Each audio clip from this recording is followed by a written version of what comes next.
I forgot that I have a lot of new followers, so I want to explain this for everybody because she posed a really great question. She asked, how did we get into this position where we started seeing paper money is valuable? So basically, they do what they always have done. They create chaos and then they provide a solution. So during the time that they were trying to implement the new money system, there was a lot going on in the country. There was a lot of inflation going on, so that caused the Great Depression. The stock market had just crashed, and I don't know if y'all know what happens when stock market crash, but companies are basically pulling all of their money at one time out of the banking system. So if there's not enough money to cover everybody, people are losing money. And then also the country itself was going bankrupt. So they basically told the people like, hey, why don't you come down here and exchange your money for these debt instruments, which is the current money system that we have now, with the assurance that these debt instruments will be backed by the silver and gold that you just gave them. However, they lost all the silver and gold.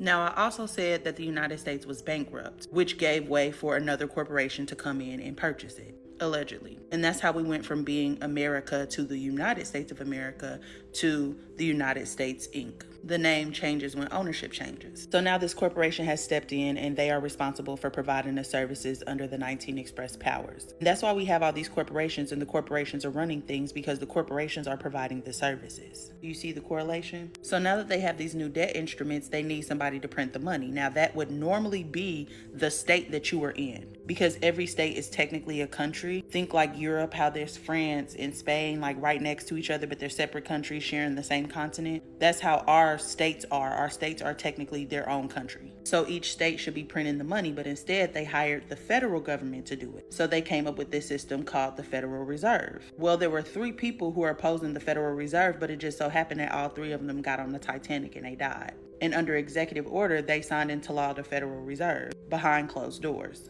And the Federal Reserve is who prints all of our money, which is a foreign entity that's not even registered to do business in the United States. Same with the IRS, who is the debt collector for Great Britain. Because once we won the war, they gave us independence. We went back to Great Britain and said, now we broke, can we borrow some money? So allegedly, that's where all of our tax dollars have been going, because our states sold us out and pledged us as collateral for their debts. So we are basically chattel, being traded on the stock market. And all of that was implemented through the system, or the benefit that they provided, which was the Social Security system. When you sign up for Social Security, you change yourself from being an American sovereign to being a U.S. citizen, which is a debt slave. So you're property of the state. So they created a shitstorm to get people desperate. So now you're making decisions out of desperation because you don't have no money. You don't know how you're going to get your next meal. Then they come in and they provide a solution that looks viable, but you didn't read the fine print. Because again, you're making a decision out of desperation. And this is important because this is happening right now. So yeah, this is what Wizard of Oz was about. That's why they were following the yellow brick road. This is the money. They were following the money only to get to a place and see this powerful being that they thought was powerful until they snatched the veil down, and then boom, it was an accountant who had no power at all. She met the scarecrow who had no brain. The Siesta K'Ve trust that they set up when they make you a corporation is called your straw man. She met the Tin Man who had no heart. This is the TIN number, your tax ID number. And then the lion who had no courage, which is the old American sovereign. And when you signed up for the system, now you don't have no courage because everybody else is running your life. You've given your power away, or signed it away. And she's not in Kansas anymore because she's in capital KS, which is the abbreviation for Kansas, which is the federal designation of the state Kansas. I hope the math is mathing. Let me know in the comments.